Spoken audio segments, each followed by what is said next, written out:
12ই জানুয়ারি স্বামী বিবেকানন্দের জন্মদিন। রাজ্য জুড়ে পালিত হলো স্বামী বিবেকানন্দের জন্ম জয়ন্তী উৎসব।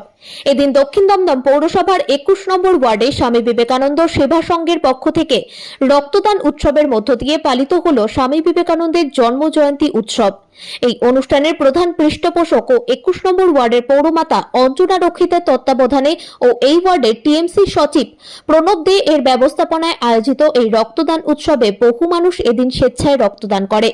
উক্ত অনুষ্ঠানে রক্তদাতাদের উৎসাহ বৃদ্ধি করতে বিশিষ্ট ব্যক্তিত্বদের মধ্যে উপস্থিত ছিলেন দমদম ব্যারাকপুর সাংগঠনিক তৃণমূল কংগ্রেসের যুব সভাপতি ও এমআইসি দেবরাজ চক্রবর্তী, দমদম ব্যারাকপুর মহিলা তৃণমূল কংগ্রেসের সভাপতি ও কাউন্সিলর কেয়া দাস, সিআইসি সঞ্জয় দাস, কাউন্সিলর মলি চৌধুরী, দক্ষিণ দমদম তৃণমূল কংগ্রেসের টাউন সভাপতি অমিত পোদ্দার সহ অন্যান্য ব্যক্তিত্বরা।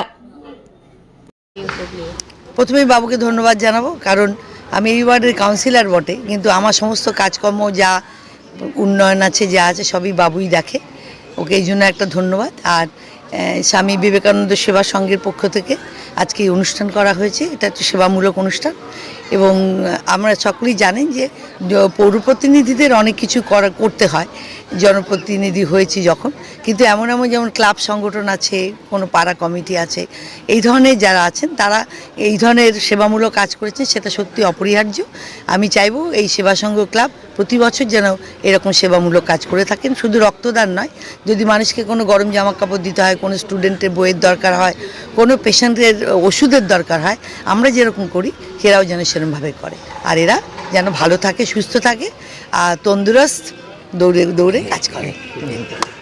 সবচেয়ে ভালো লাগছে যে আজকে এমন একটা মহান পুরুষের আমাদের স্বামী বিবেকানন্দের 163তম জন্মদিনে যে তার প্রতি শ্রদ্ধা জানিয়ে রক্তদান সেটা দেখে ভালো লাগছে এবং যারা দিচ্ছে তাদের বিশেষ করে ধন্যবাদ জানাই। যে রক্তদানের মতন মহৎ কাজ এই পৃথিবীতে আর কিচ্ছু নেই। যেই দানটা আমি নিজেও জানি না আমি কাকে দান করছি, আমি না জেনেই একটা জিনিস দান করে দিচ্ছি। এটাই হচ্ছে সবচেয়ে মহৎ দান, রক্তদানটা। কিছু বলার নেই, এটা প্রতি বছরই হয়ে থাকে। আমরা স্বামী বিবেকানন্দের 163তম জন্মজয়ন্তী এবছর রক্তদানটা করছি। দিদি যেমন বললো গরম জামা কাপড়, সেটাও আমাদের এখানে দেওয়া হয়, অন্য কোনো অনুষ্ঠানে দেওয়া হয়, হয়তো এই অনুষ্ঠানে দেওয়া হয় না। আর আগামী পরিকল্পনা এখানে আমাদের এই ক্লাবটাও নতুন করে তৈরি হয়েছে, সাথে এই পাড়ারই উত্তর প্রান্তে আর একটা রাধাকৃষ্ণ মন্দির, আরও একটা ভগ্নদশাবস্থার একটা ক্লাব ছিল ব্রতিসংঘ, বহু পুরনো, সেটাকে আমরা নতুন করে বানিয়েছি। ওটাও আমরা খুব তাড়াতাড়ি এটা আমাদের বিধায়ক এটাকে ওপেন করবেন। তার সঙ্গে আরও অনেক আমাদের উন্নয়নমূলক কাজ চলছে। যে মাঠে দাঁড়িয়ে আছেন এই মাঠটা আগামী কিছুদিনের মধ্যেই একে চেনা যাবে না, এটাও একটা অন্য রূপ পাবে। এটার কাজও শুরু হবে নেক্সট উইক থেকে। সেইভাবে আমরা মানুষের প্রতি আছি, তৃণমূল কংগ্রেস মানুষের প্রতি ছিলাম আর থাকবো।